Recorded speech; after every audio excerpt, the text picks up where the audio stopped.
Okay, we're gonna talk about killing this near side arm, the near side frame, the near side stiff arm, whatever it may be, okay? So we're gonna start off and our partner's gonna have their frames.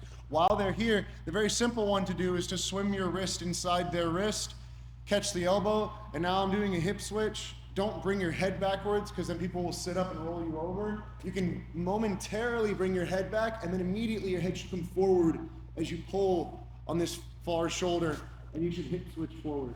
Once you have it trapped, you can immediately start looking to attack cross faces and underhooks and working a knee on belly and mount, or you can start to work for positions where you're pinning wrists and stepping over for triangles and arm bars.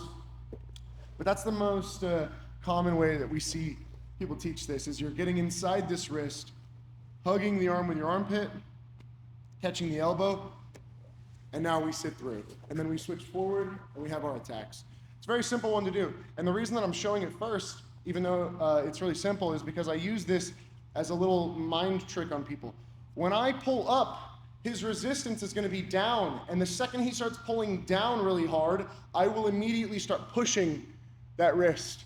But I'm going to have to do it in that middle of that sequence. So what happens is I'm using his pull against him. So I hip switch forward, and the second I feel his shoulders and his elbow move away from me, I will release, push it down, and now I flip it. So whether I trap his arm up by my hip, whether I trap his arm into his own chest, whether I trap it on the ground with my shin, I'm just dealing with this near side arm. So we can trick our partner with this sequence by pulling and sitting through, and then immediately I push down. It's one of my favorite ways to catch this near side arm and kill that arm and that pressure.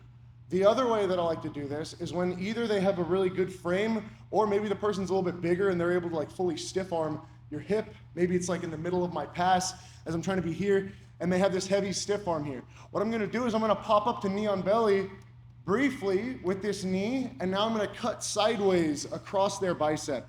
Then I'm gonna feed and switch, and then I'll reface my partner, and I'm gonna fight inside, and now I've got him flat, and again, I got this pin.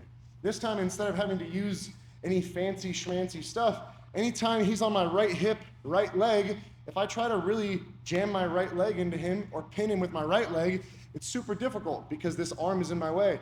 So instead I build height with my other leg, and now I pin with that one. I just replaced my limbs, okay? I'll do this exact same premise when I'm working from positions like north-south, or this kind of like high side control in the middle of this outside style passing. If I feel people's hands on my chest, I will drive into them with my chest to add a little bit of pressure and tension, and then I'll throw my hips in, and vice versa. If he comes down and pushes on my knees, I'll drive a little bit in with my lower body to build a little bit of tension, and as he pushes away, I'll drop my chest onto my partner. And because his frames aren't looking at me, and I attacked the stiff arm at a third angle, it's a really easy way to break people down. So whether he's pinning here, now I can't get my left leg any closer, now I just lift my right, pin with my right, and now I can switch back again, okay? The last main style is, I'm gonna force, well actually not last, I've got two more. I'm gonna force him to want to defend or push on something, even if he keeps his arm super tight. So there's two ways I do this when I'm in the gi. One, I'll use the lapel, I'll pull out diagonally, I'll come under the head, and then I'll pop up to knee on belly. And you gotta be careful with your partners here because you can wrist lock them. But the second I'm here and they push, I'm not gonna try to drive into his hand yet. I'm gonna push my knee into their stomach and pull up really hard. And it's gonna kill the strength of his arm, and now I'll go sideways. And now I'll switch again, and now I'm ready to attack. But I'm using this pull with my upper body as I push my knee, almost trying to make my partner shit their pants. So the other way, rather than just the lapel behind the head, is you can set up baseball chokes. I'll go thumb in the far shoulder. I don't go behind the neck, I go in the far shoulder. I hop up to knee on belly, and I make my secondary grip, connecting my hands. The only way that they can defend is using this near side hand. And the second that hand comes in, what do you think I'm gonna do? I'm gonna bail on the choke, I'm gonna pull straight up on their head, and then I'm gonna cut sideways. Now I can go back to my choke and get my finish. I could finish it in north-south, or I could finish it right here. But again, I'm using this almost like bow and arrow style pressure, where I pull up on the head, pushing down with my legs, and then I cut sideways. Once I get them into this like rounded back position, that's when you know you have a really good finish on this. So whether I do it with just the lapel, and I'm here, I pull up, I cut sideways, or I'm in like a baseball choke. I'm here, I go baseball, he does this, I pull up, I go sideways, and now we have that same style of finish.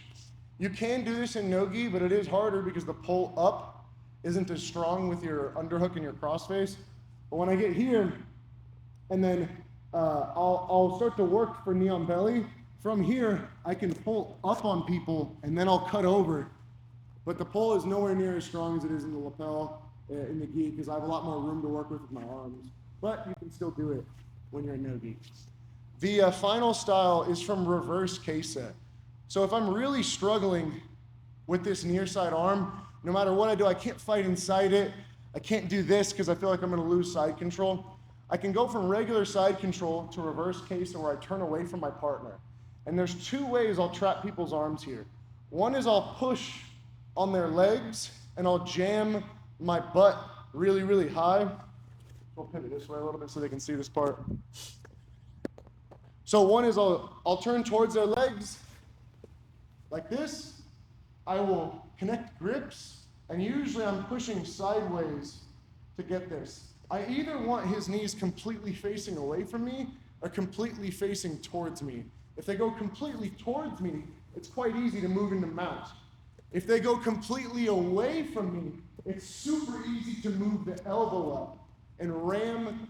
I'm really trying to sit on my partner, like lay on them. All my weight of my ribs is sitting on his hips.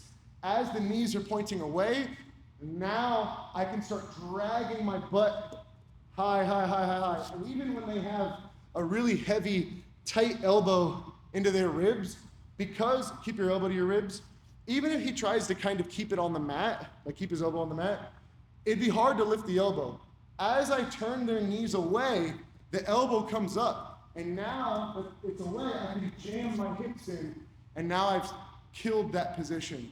And now I can turn back towards my partner, and I can get the finish. If they really, really, really glue their hand like to their chest and their heart, and I can't lift the elbow, even if I turn this way, what I'll do is I always try, and let's say I failed. I'm gonna lift and trap the elbow with my hip here, and now I'm gonna pin his wrist into his chest with my weight as I start attacking from north-south, attacking that forearm. And I'll just leave it glued to their stomach like they're saying the Pledge of Allegiance, basically.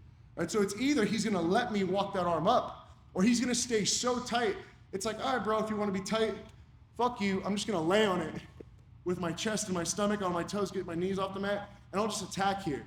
And the second they don't like this, they'll make a big movement, they'll move their arm, and whatever way they move the arm, look at this, he moved it down, this is a perfect example. When people go down with a ghost arm, I will now pin it, because now he removed it from his chest, I'll pin it with my top knee, and then I'll switch again. But somehow I'm gonna pin this arm, regardless of what they're doing. If it's on this near side hip, I can pop up and come across. If people have it as a ghost arm down by their own hip, the knee that comes towards the head will go down, and then I'll repin with the bottom arm. Or I could turn to reverse K-set, I could use that lapel. I need some way to kill this near side arm. Because at the lower levels of jiu-jitsu, it's easy to attack that forearm and catch submissions when you haven't dealt with this one. But at the higher levels, the second I go for an Americana, this arm is gonna give me too much trouble, or they're just gonna fully get out. They're just gonna post, they're gonna turtle, they're gonna post on my elbow, my armpit, something. Especially when you fight big people, it's not enough to just attack the arm. We've gotta find a way to kill this near side arm. Thanks, guys.